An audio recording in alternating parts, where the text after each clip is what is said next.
Hey, this is Metal Rob, and welcome to episode 6 of the Metal Roundtable. And tonight we are on location in Deep Ellum, Texas, on the east side of Dallas. And we are on location also outside of Reno's, where Helstar will be playing tonight, which brings us to our very first guest. I would like to introduce you all to the great Larry Barragan from Helstar. Hello. Thanks for coming on, man. Thanks, man. Thanks for having me. Yeah. So I got to tell a quick story. I grew up, we talked about heavy metal radio a couple of episodes back, and I talked about recording bands off of late night metal shows. And one of the bands that I found out about was Helstar. So I had this old worn out cassette tape, and I would have it on record and pause, man, listening to the old radio stations. And I had Run with the Pack and Leather and Lust, and I don't remember what else, but I know those two songs for sure. So I recorded you guys, first album. Yeah, 30, yeah. So way back in the day, I was recording you guys off the radio. So it's a big deal for me that you will be here and take time with us to talk about metal and just hang out, man. I really appreciate it, brother. Sure. Also with us, as always, I almost left him out because I'm so excited.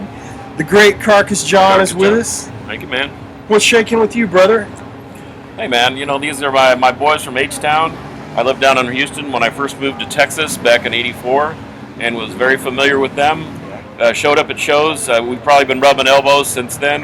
After dark and some of those clubs. The north side, what was that little sports bar there on the north side where we'd play out? You guys would play outside and Ladas? Yeah, there you go.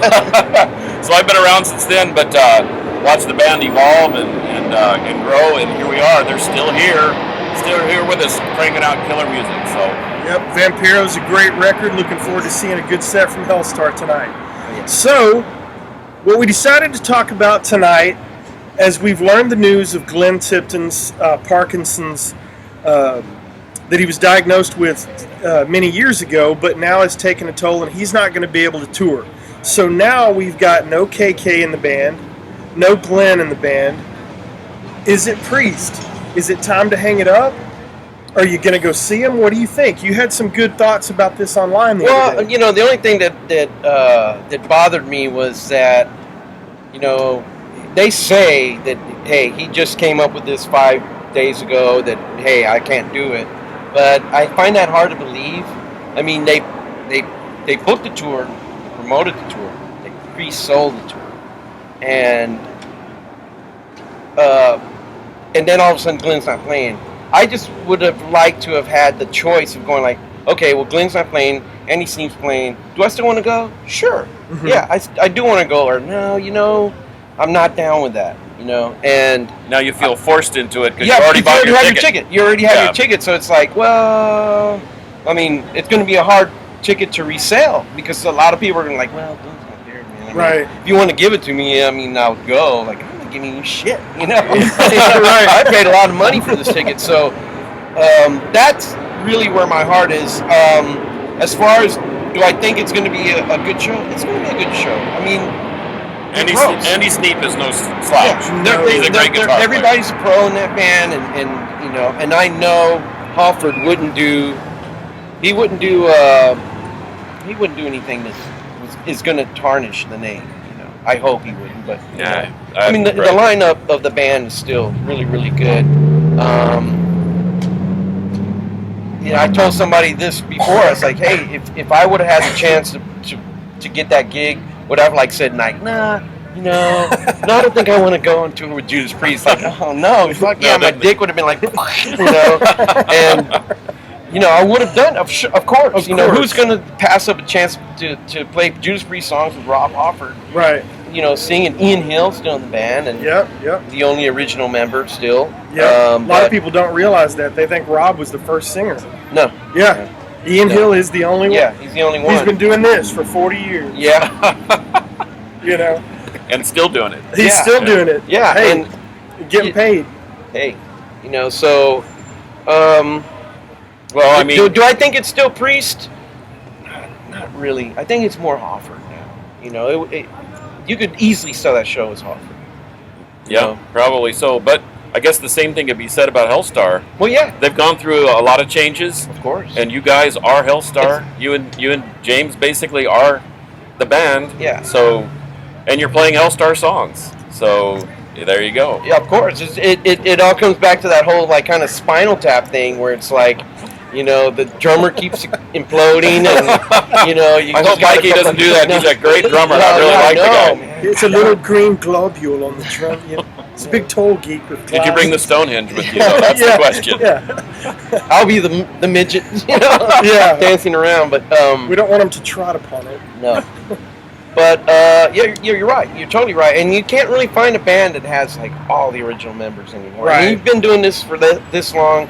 There's going to be lineup changes, and I mean that's just part of it. That's part of the business. It's part of music, and you know there just comes a time when people want to walk away, Right. and it's like, okay, well, I'm not ready. And it's And that may be the case with Judas Priest. Like Rob, Ian aren't ready. I'm wondering if it's going to spell the end. And I had somebody ask me the other day about new music. This guy was telling me he wasn't excited about their new music. The 2 songs I've heard, I like. I really. I like them a lot. I'm pretty I actually happy like with the them a lot. production. I think the 2 songs they're not painkiller fast, but they're nice up-tempo songs. I'm excited about it, and to me, Priest is one of those bands, I'm going to be a completist. I'm going to get it. I got Nostradamus. I think you could have shrunk that down to 1 disc and had a decent album, but I'm going to get it. I'm a day one buyer. I've already pre-ordered it. What do you guys think about the new music you've heard? I think it's ripping, and then once again, I think the integrity of the band is still there. It is Judas Priest, and not unlike Helstar or Overkill or even Kiss. They still have it slotted into a certain style and a certain integrity, and you guys haven't lost it. I will say this though, that I think that having Rob, Ian, and Glenn as the nucleus and Yep. writing the music is big. You know, I think I think you're right. that has a lot to do with Judas Priest. You know, and I remember being a kid and getting, you know, Sin After Sin, and then going like, oh, they got other albums. Oh, Sad Wings of Destiny, and like, oh my God, and then going to see them for the first time, and just being like, damn, that's That's heavy metal. That's what I want to do. You Yeah. know, that kind of deal. Like, oh, it's got to be 2 guitar players. You know, Yep. gone were the days of like Jimmy Page and just being the one guitar player that the lead player and also the rhythm player and the good singer and all that. Yeah. Now you had like a different element where, you know, you had the 2 guitar players, you had this harmonies, and you know, 2 different styles of soloing. And Glenn was doing the real cool solos, and Keiko was like, you know, it was Yeah. still so cool, man. And It is cool. I got to see Judas Priest, and I'm going to date myself. I got to see Judas Priest with my brother open up for Bachman Turner Overdrive. Open for Bachman Turner Overdrive. Yeah. Was that And so that was, 81 or 2? Man, I was a kid. It would have been 81 or 82. Yeah, and it was on the Sin After Sin. Yeah. It had to have been, because that's what they opened up with Desolate and Oh, Pressure. so it would have been earlier than that. Yeah. Would have been Like 77, 70s. Yeah, 78. like 70 something, you know. I was a kid. Yeah. I was a kid. And I got to see a I lot was of cool a kid bands. once too. but Yeah, I got to many see a lot of years cool bands ago. because of my brother. you Oh, know. yeah. He was like, oh man, you know. Older brothers? My older brother, yeah. Okay, Yeah. He okay. really was like, hey, don't listen to the Osmonds. This is Black Sabbath. You know, and I remember being afraid every time he'd play Black Sabbath. Oh, he's playing again, that song, it's so scary. And then finally it was like, sit down and listen. This is badass. Yeah. And then it comes that. And I was like, that is cool. You remember you know? what I said? You asked me the first two records I ever bought. Mhm. One was Black Sabbath, one was Grand Funk, and you said, which one did you listen to first? I said, I took the safe route because Black Sabbath scared the crap out of me. Well, Yeah, here's yeah. another guy. No, I took, you know, and my brother also was a Grand Funk guy, you know, but we listened to Sabbath first. Right. That was, you know, my introduction, and I was like, There it this is. is so badass. And then, you know, later, he introduced me to Deep Purple and Rush and all those bands. And I got to see Rush open up for Blue Oyster Cult. Oh, I missed And Rush it was completely. Stars, Rush, and Blue Oyster Cult. Stars So was we down here with a drink. uh, They still don't care. Still shit. fine. Okay, yo, Somebody's man. getting They'll pissed still off. give me a fine. So- Somebody hung up with a dream. So I saw Stars I Bliss don't called believe Rush. Rush was touring on 2112 before 2112 came out. Wow. Okay. So again, I'm dating myself. All the You world's know, a I stage just or remember whatever, yeah. being like, And Priest on That's three Sin After guys. Sin. That's awesome. Yeah. Well, Yeah. being a guitar player, let me ask you this. When KK left the band, I was pretty bummed about KK leaving the band. But as a guitar player, what do you think about Richie Faulkner coming in? In my opinion, I saw him on the next tour when he came in on the Epitaph tour. Redeemer of Souls, I guess they were was out or about to be out. And he killed it, man. What do you think as a guitar I player? think Richie's badass. I think he's badass. And again, it's one of those things like, would you tell Judas Priest, nah, I don't think I want to play with you guys. Right. I mean, you're going to take that gig. And, you know, you can't blame Richie for taking that gig. No, of course And you not. can't blame him for being blonde and Right. playing a V, like KK, you know. Right. Do I miss KK? Of course I do, man. That's the guy that I grew up listening to. You know? Right. I grew up listening to KK and Glenn. And you want that to stay together, but the older you get, you know that's just not. It's not feasible. It's not going to happen. And Nothing lasts forever except for Helstar. That's right. That's right. yeesh. Yeah. You know, James makes these jokes like, "We're going to do this another like 40 years," and I I'm don't standing know. behind him like, "No, dude, no, my So- back already hurts." You know. Oh gosh, don't even get me started on back problems. We're old, guys. We're a lot older than we look. Especially this guy. He's Oh old. gosh, yeah, I am old. Um, I admit it. I can't hide. I'm old. I can't hide it. So Priest was my first encounter with a paid meet and greet. I paid $400. I got a front row seat, T-shirt, you know, the laminated pass that does nothing for you. But you get to meet the band. I got my Nostradamus box set signed and all that. What do you guys think about meet and greets? Somebody you've never met, you have a chance to pay the money. What do you think? I'm not down with it, man. You know, I think, man, they're already paying money to just buy a ticket. Right. They just want a little bit of your fucking time, man. Right. You know, they just want a handshake, a photo, an autograph, and they're on their way, man. Yeah. To make someone pay like $400 or something like that, it's painful, man. I mean, I just don't. I wouldn't do it. I wouldn't do it. I'm, and that's just me. I mean, you know, every band does their business the way they want to do it. I wouldn't do that. It just. I'll be honest. I'll be honest. As a fan, I wanted to meet Priest. I wanted to meet the metal guy. Was it worth $400? I don't think so. The ticket alone would have been $100. The T-shirt would have been $40. We're only at $165 there. I would have paid a couple hundred maybe to get all that stuff, but the thing that really bothered me was not how much I paid, but what you actually got from the band. You walked in, they were gracious, they were nice, they were cordial, you got a photo, but man, in 60 seconds, 90 seconds, you're gone. You know, so that kind of had some sticker shock to it. That stung a little bit, but what I've gotten to realize as I've met guys like you and guys in other bands that I've run into is most everybody thinks the way you do. You're glad that we showed up to see you, you know, and it's just hard to get to those guys. But I just wonder, because think about this in the 80s. You couldn't have paid $1,000 to get backstage and meet Judas Priest. So I get why they do it, because people will pay to meet their idols. I did it. The other unfortunate thing about it was I had a choice. I could have met Priest, or I could have met Heaven and Hell, and I chose Priest. I wish I'd have gone and met Ronnie Dio, because he was gone. I would have gone just that a couple route. years after I would've that. gone that route, you know. And what's weird is that when Ronnie died, it was probably the first time that I shed a tear for someone that I never got to meet him, and I shed a tear for someone that I really didn't know, but he lyrically and just his voice, I just loved his voice, and just lyrically he touched me, you know, and I was like, I was bummed. And you know, James actually did, you know, form a friendship with with Ronnie, and that's one of those things where I would have just been like, well, those are the guys are the creators, Right.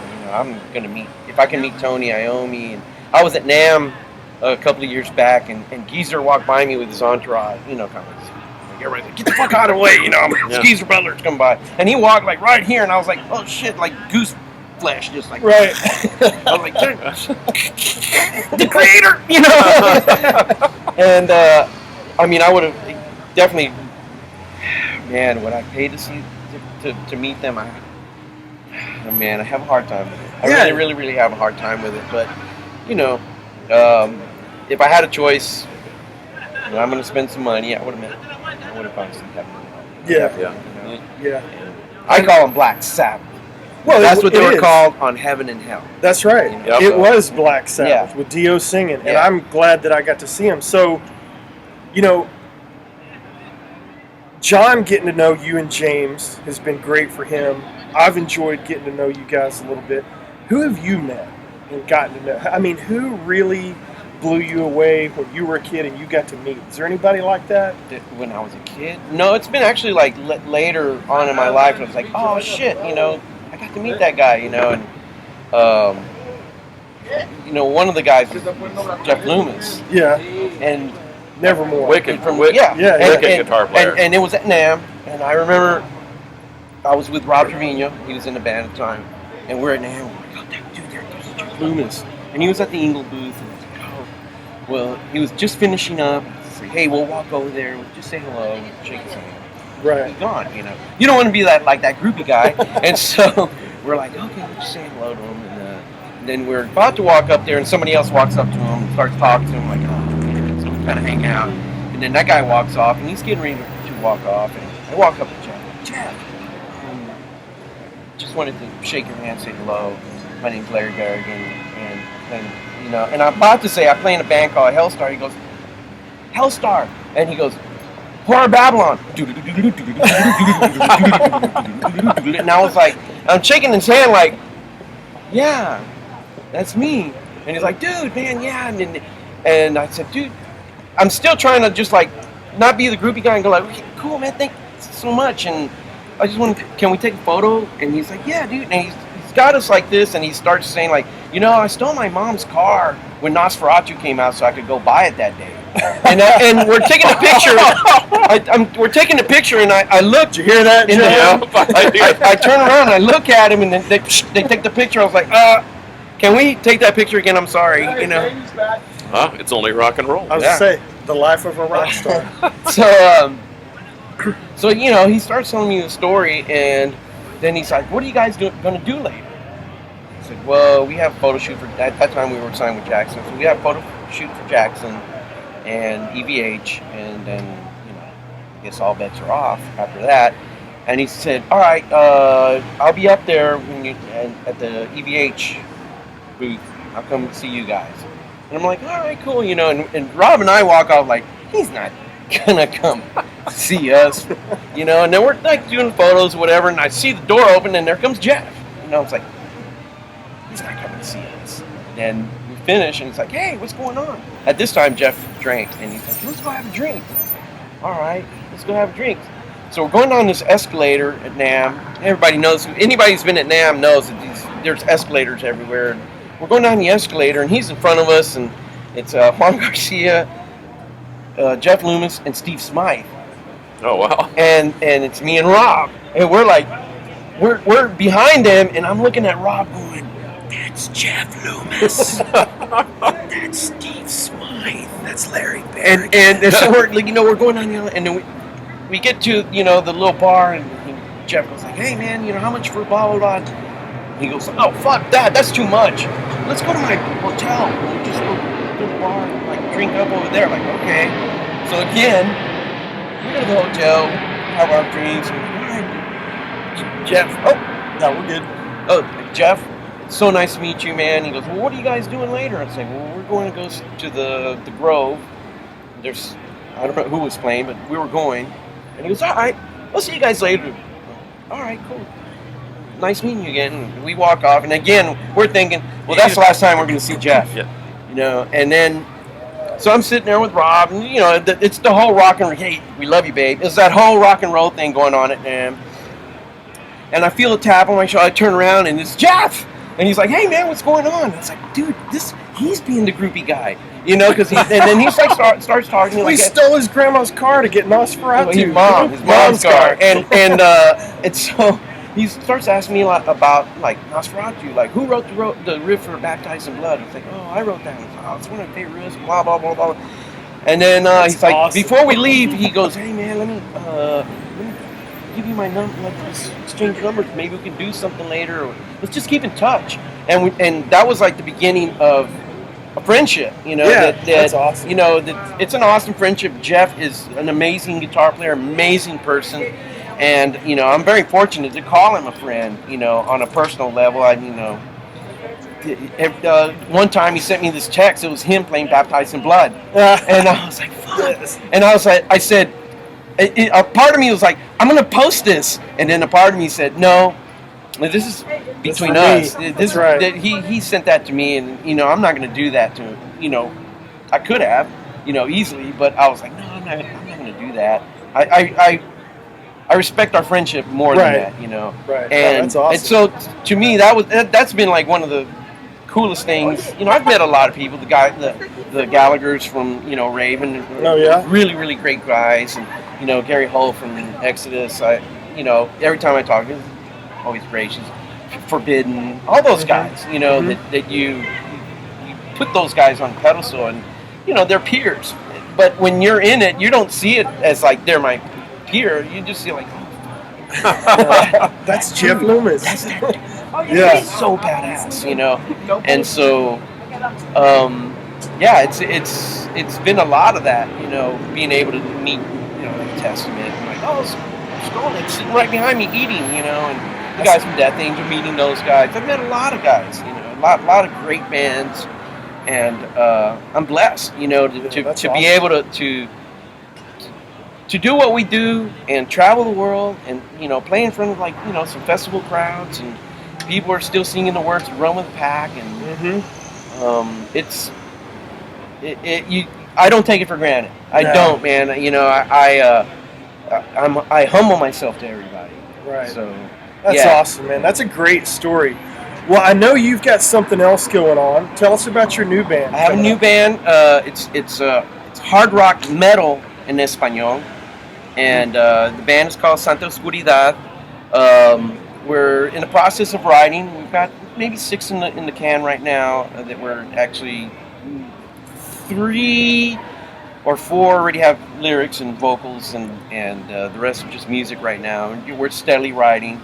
I'm playing guitar, and Rudy Rocha from La Fiebre, who plays, it's a big Tejano band, and a very good friend of mine. We talked about like, hey, let's form this rock in Espanol, but let's make it rock, because that genre of rock in Espanol, it's kind of like when you listen to it, it's in Spanish, but you hear like the Cure, like Psychedelic Furs. It's like that 80s kind of poppy So stuff. is it going to be like Maná, or is it going to be like trans metal? It's going to be like somewhere in between. It's going to be like Scorpions meets Exodus. Whoa! So it's all right. It's the vocals are nice and clean still, a little aggression in it, but for the most part nice and clean, and the songs they rock. Yeah. I'm not going to say they're like metal or Helstar or anything like that, but it's heavier than what you would typically. It's heavier than the Psychedelic Furs? Yes. Yes. Okay, yes, good. Yes, yeah.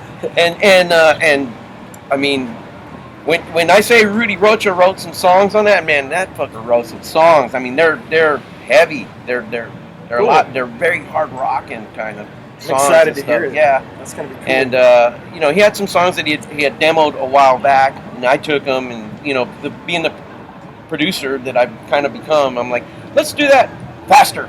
Let's do that, like this. And he's very open to it, and which makes life easier. You don't have somebody kind of fighting you like, no, I wrote it like this. He's very open, and so it's Rudy, myself. We got the drummer from Mindcrime, Jaime. I don't know if you guys know the Chris Salinas and those guys. They have a Queensryche tribute called Mindcrime. Oh, we got okay. that. We have that drummer. And So you're- Rick Solis from Love and War. Yeah. And So you're stacked musically as far as. and our vocalist Juan Ramirez from Godless. He's got a couple of other bands, like Misfits band and stuff like that. But it's been very rewarding, and in a way, because I'm Mexican American, and to be able to like write some songs in Spanish and stuff, it's like, it's kind of makes you proud in a way that that you have a connection to your cultural roots and stuff. So I'm excited, and here pretty soon we're going to put out like maybe 3 little samples, back-to-back kind of sample things of some of the songs that we've recorded, just to give everybody a taste of what's going on. Because we have a lot of people like, hey, so what is this, and what are you doing? And you got this evil fucking logo with the cross and the devil. It's kind of mysterious. And everything's in black and white. Like, just wait. It'll be good. It's been a cool tease because there's no details really on the Facebook page. I'm like, come on, put some music. It's coming. It's coming very, very, very soon. We're going to have a little tease for everybody, and hopefully everybody likes it. I've enjoyed doing it, and it's been really, really fun. It's been really, really rewarding as well. And the approach to the songs has been a lot different than maybe what we do in Helstar, where in Helstar, there's no time constraints for me. I just I'm going to write, and then whenever it's finished, it's finished. If it's 8 minutes, if it's 7 minutes, if it's 10 minutes, I'm done. But, Rudy's very much no, I want it like 3.5, 4, 3.5, 4, 3.5, 4. So you're like, oh shit, I gotta say a lot of shit in 3 minutes, or I gotta condense everything that I want in a song within 3-4 minutes, and I'm not gonna say it was a challenge, but it's just been different approach to writing, which it's only gonna help me with with Helstar or any other project that I do, that I have that approach. Like, well, it doesn't have to be 10 minutes. It doesn't have to be 8 minutes. Like Black Cathedral or anything like that. Right. I can get what I want said done in 4 to 5 minutes or something like that. So it's been. Like I said, it's been fun, and here pretty soon everybody's going to hear it, and I hope that everybody's as excited about it as I am. I can't wait. No, I can't wait either. That's killer. Yeah, it's going to be a lot of fun. So, before we wrap it up, I know you're a big Cowboy fan. Is Dak Prescott the real deal? He is. Dak is it. It's just that sophomore slump, but I think he's going to come back, and he's going to do it. I'm with you. I think he's going to do it. I catch a lot of shit living in Houston. I know. But I tried being a 49ers fan in Dallas. Oh, dude. Yeah. But I like Dallas. I like the Cowboys. Okay. Always have since I was a kid. I was about to just push him out the screen. No, I'm a huge football fan, but I'm a football fan. I'm not that guy that's like in your face, like, look at Cowboys. Everybody else sucks, So you're not a Philadelphia fan, is what you're saying. No, I'm not a Philadelphia fan. Although, congrats to them for doing a good thing this year. Whatever. Yeah, okay. I'm not Gee gonna whiz. Yeah. Woo. Well, You can tell they are Cowboy fans. They're in our Right. division, so I'm never going to say congrats to Okay. them or Fair the enough. Redskins or whoever the fuck is in our division. It's our division. That's right. Always. And, and that's what I tell Texan fans, like, hey, you hope to win your division. We expect to win our division. So when we don't win it, we're fucking bummed out. We don't want to talk. No, we're just not down with that. You guys can accept you're gonna go and get your little slushy when you win a game, and you're happy with that. But we're not. We're very unhappy when we don't win the division and we don't go to the fucking playoffs and we don't go to the Super Bowl. We just have a higher expectation, So I got to shout out to Rob McNeese, the biggest Texans fan of the world. Hey, get your Slurpee, buddy. Yeah. I'm your sorry, shout Rob. I love you, Rob, and have fun in Japan, bro. Oh, that dude is living it up over there, man. Yeah. He's going to bring back all their records. Everything. Everything's going to have that Japanese script on it. Right. Yeah, the OBI strip on every one of them. He's going to spend a fortune over there. He might have to remortgage the house. Yep. Maybe. Well, Sell until the dog. next time, We appreciate Larry Barragan for coming on very much. Thank you so Thank you, much, man. brother. Hey, thanks for having me. Check us out on YouTube. Make sure and subscribe to the channel. You can search us, The Metal Roundtable. I'm on Instagram at IamMetalRob. And I'm on Instagram at CarcassJohnArt. How can they get a hold of you, brother? Facebook, it's Facebook Larry.Barragan, I think. Yeah. Something like, just look me up. Check out Helstar. He's got so much stuff going on, so many good things coming out. And when do we expect the new Helstar record? It's going to be a while. It's going to be a while. little while. But I have started writing. You got to write those 10-minute songs. It takes a while. Well, okay. All right, guys. We will see you next time. Metal will prevail. Yes.